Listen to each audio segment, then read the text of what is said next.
Assalamualaikum. Dan salam sejahtera. Saya Khadijah. Dan saya Jasman. Hari ini merupakan hari yang amat bermakna buat seluruh warga sekolah kita. Akhirnya beras yang ditunggu-tunggu sumbangan daripada Kementerian Pendidikan telah pun rasmi diserahkan. Beras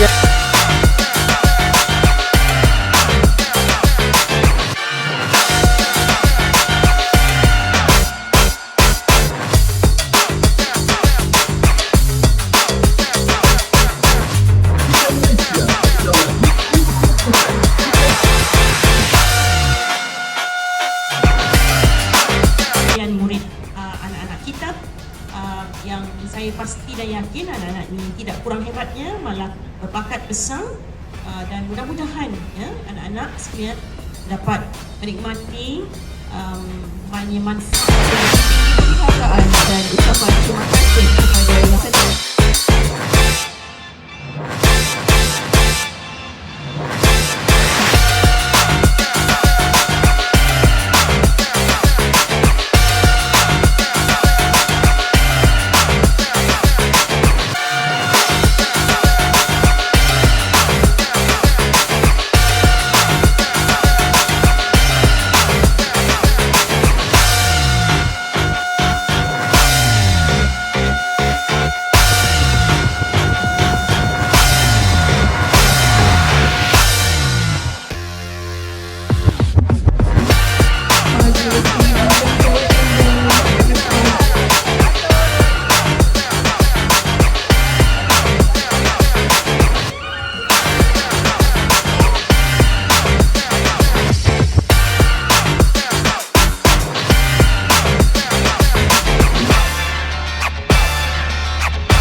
Sekarang, kita bersama salah seorang wakil murid.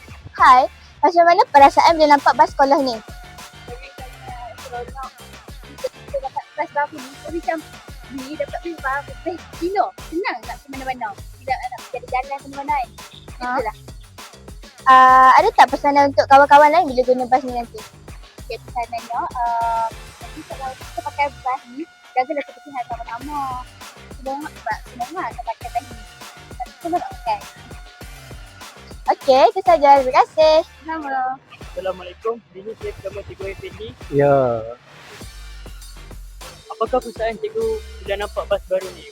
Okey, perasaan saya teruja dan gembira lah.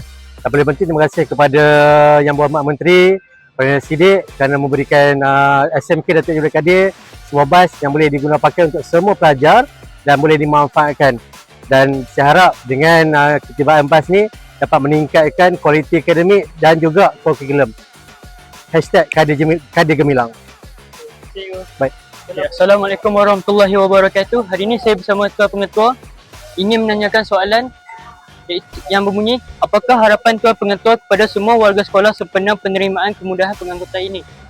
Okay, Alhamdulillah penantian kita selama ini telah pun sampai ke penghujungnya, di mana kita telah menerima sebuah bas daripada pada majlis penyerahan pada hari ini oleh YB Menteri Pendidikan.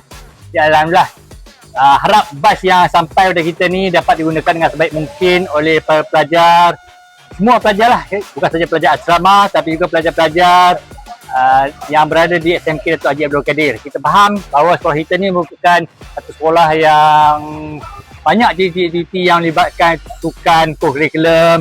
So saya harap dengan adanya bas ni dapat menjadi pemangkin dah untuk para pelajar untuk lebih berjaya dalam bidang akademik dan juga kurikulum.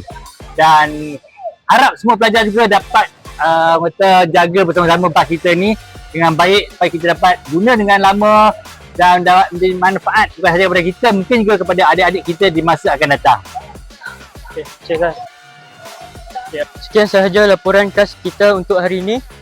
Semoga kemudahan bas baharu daripada Kementerian Pendidikan ini memberi semangat baharu kepada seluruh warga sekolah untuk terus melakak kejayaan.